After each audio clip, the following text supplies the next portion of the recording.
Hello everyone, welcome back to your topic. So today we are going to discuss class 10 science class 10 science worksheet number 71 for day 28 जनवरी 2022 तो आज हम अपना are environment आगे पढ़ेंगे. तो चलिए शुरू करते हैं.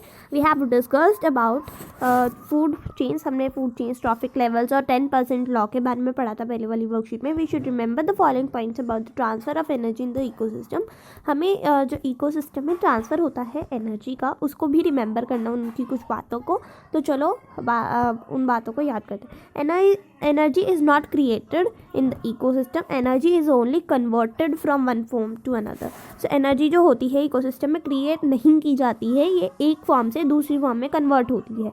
There is a continuous transfer of energy from one trophic level of organism to the next in a food chain. तो continuous transfer होता है एनर्जी का एक ट्रॉफिक लेवल से दूसरे ट्रॉफिक लेवल में फूड चेन के. At each trophic level of organism, some of this energy is utilized by the organism for the activities like respiration or for growth. So हर एक trophic level पे organism के कुछ energy जो होती है वो यूटिलाइज कर लेता है ऑर्गेनिज्म, और कुछ जो होती है वो रेस्पिरेशन और ग्रोथ में यूज़ हो जाती है energy.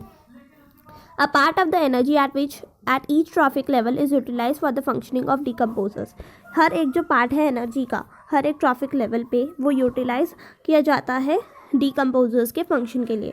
There is a loss of energy at various trophic levels which goes on to into the environment and remains unutilized. So her bar he loss होता है एनर्जी का और जो कि एनवायरनमेंट में चला जाता है और अनयूटिलाइज रहता है. Thus when we move from one trophic level to the next, the amount of energy available gradually decreases.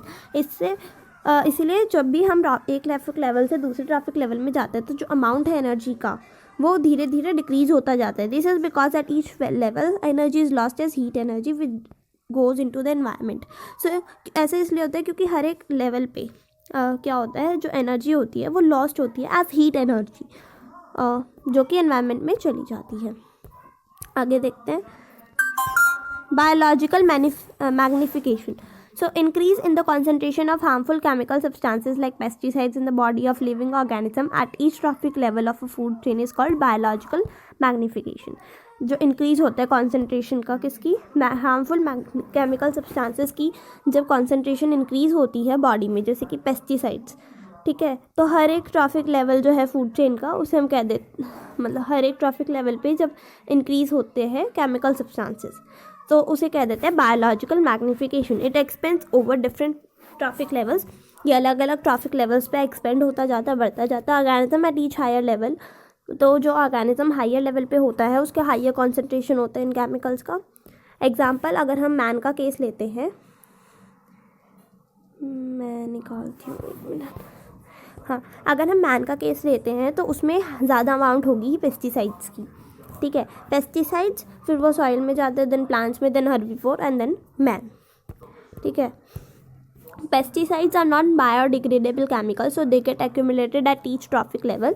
Pesticides जो होते हैं वो नॉन बायोडिग्रेडेबल केमिकल्स होते हैं, तो इसलिए वो हर एक लेवल पे एक्यूमुलेट होते हैं रहते हैं. Since human occupy the top level in any food chain, so the maximum amount of harmful chemicals get accumulated in our bodies. क्योंकि ह्यूमन जो होते हैं वो टॉप लेवल पे आते हैं, हर किसी भी फूड चेन की टॉप लेवल पे ह्यूमंस आते हैं, तो इसीलिए मैक्सिमम अमाउंट जो है हार्मफुल केमिकल्स का वो हमारी बॉडी में आता है. इससे हमारा हेल्थ जो है वो ग्रेजुअली डैमेज होता जाता है. उसके बाद the flow of energy in the ecosystem is unidirectional. So जो फ्लो है एनर्जी का यूनिडायरेक्शनल होता है इकोसिस्टम में. The energy enters the plants from the sun through photosynthesis. Plants में सन से आती है फोटोसिंथेसिस की वजह से. This energy is passed on from one organism to the another in a food chain. तो ये एनर्जी जो होती है वो पास होती है एक ऑर्गेनिज्म से दूसरे ऑर्गेनिज्म में फूड चेन में.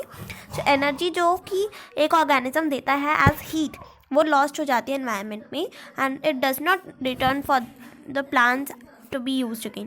और वो प्लांट्स के पास वापस नहीं आती कि वो फिर से उसे यूज़ कर ले. दस the flow of energy is unidirectional और इन वन डायरेक्शन. इसलिए हम कहते हैं कि फ्लो जो है एनर्जी का वो यूनिडायरेक्शनल है या एक डायरेक्शन में है. तो first question, explain why the flow of energy in the ecosystem is said to be unidirectional. इसमें आप ये वाला ब्लू बॉक्स लिख दोगे. ठीक है, आंसर नंबर 1. उसके बाद है हमारे पास explain what is meant by biological magnification. So यहाँ से यहाँ तक आप लिखोगे, यहाँ से यहाँ तक आंसर नंबर 2, ठीक है। उसके बाद है हमारे पास if we excessively use pesticides to protect the crops from diseases, then it will damage then it may cause long term damage to mankind. Justify the statement। तो इसमें आएगा आपका पेस्टिसाइड्स और नॉन यहाँ से यहाँ तक आंसर नंबर 3, ठीक है। तो आज की वर्कशीट खत्म होती है, उम्मीद करती हूँ समझ में आई होगी। अच्छी लगती है तो लाइक करना, शेयर करना अपने फ्रेंड्स के साथ, और अगर चैनल पर नए हो तो सब्सक्राइब जरूर करना। मिलती है आपसे अगली वीडियो में। Stay home, stay safe.